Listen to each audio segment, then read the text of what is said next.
Halo, selamat pagi trader. Oil naik, dunia bergejolak, ada agenda tersembunyi dari Big Boy terhadap dolar, emas, dan saham global. Nomor satu, apa yang sebenarnya terjadi di pasar oil bukan sekedar berita ya. Yang kita baca adalah tanker minyak Venezuela diblokade Amerika, adanya ancaman sanksi dari Rusia, kemudian harga minyak ini naik seolah-olah terjadi shock dari supply yang terjadi. Tapi kalau kita jujur lihat data yang nyata, global supply secara struktur masih surplus karena permintaan dari Cina, dari Eropa ini melemah, ditambah refinari dari produk Amerika Serikat membuat inventory BBM naik. Ini sama dengan sinyal konsumsi nggak kuat ya. Artinya kenaikan minyak ini bukan driven demand, tapi driven fear and positioning.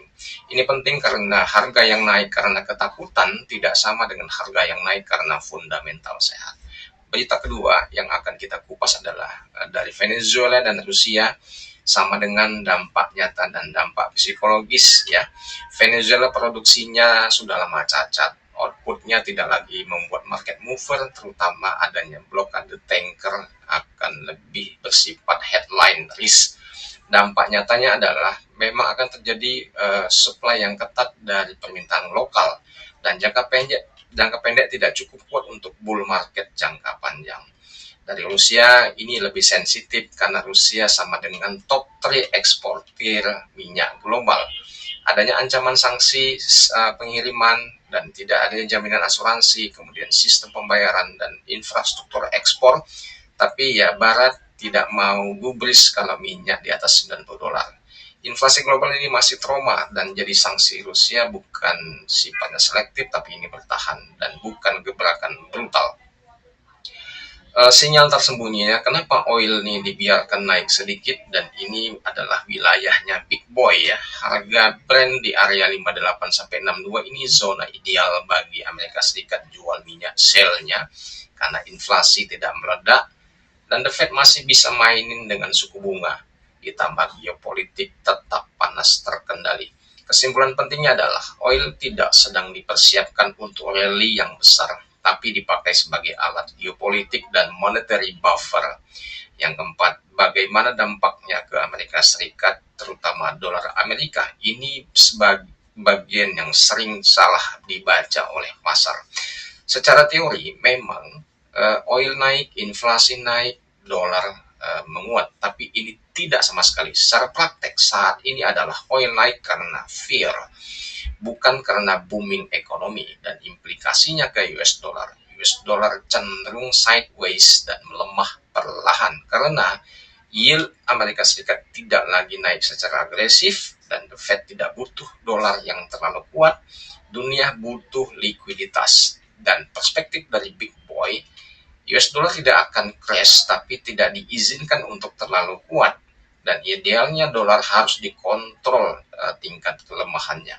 Lalu bagaimana dengan emas? Emas ini adalah sensor kebohongan yang besar. Saat oil naik, resiko geopolitik naik, US dollar malah tidak agresif. Emas ini memang naik tapi pelan, tapi bukan konsistensi yang liar spike-nya, lebih ke smart money accumulation.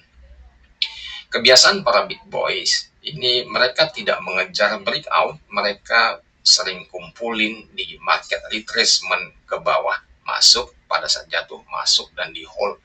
Narasinya begini, emas disiapkan sebagai hedge politik dan fiskal, bukan panik aset.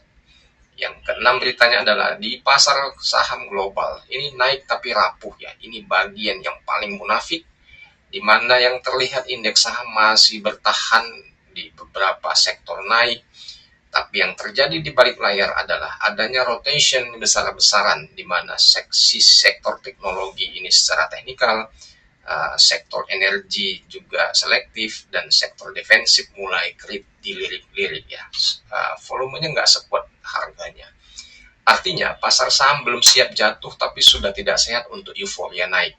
The Big Boy ini melakukan distribusi jual secara pelan-pelan, bukan dumping brutal, karena membuat retail supaya aman masuk pasar. Dan skenario besar yang tidak ditulis oleh media, pertama ini yang paling mungkin. Catat baik-baik. Minyak naik terbatas, ini range play artinya sideways, dolar melemah pelan, emas bullish secara struktural, saham terjadinya volatile yang sideways. Ini skenario pengurasan emosi, membuat emosi trader bergejolak. Skenario kedua, jika geopolitik benar-benar meledak, oil ini akan terjadi pergerakan yang spike lalu ditahan, emas loncat, kemudian saham terjadi penurunan yang tajam. Tapi ini belum base case ya, ada ringkasan yang akan kita ulas, di mana mindsetnya the big boy untuk di instrumen oil sedang dipakai sebagai alat tekanan, sedangkan dolar dilemahkan secara terkontrol, sedangkan untuk emas dikoleksi secara diam-diam, dan saham distribusi jual bertahap. Kalimat kuncinya adalah pasar tidak sedang bullish atau bearish, tapi pasar sedang dimanipulasi untuk bertahan hidup. Demikian informasi dari aku, Fauzi. Selamat pagi. Terima kasih.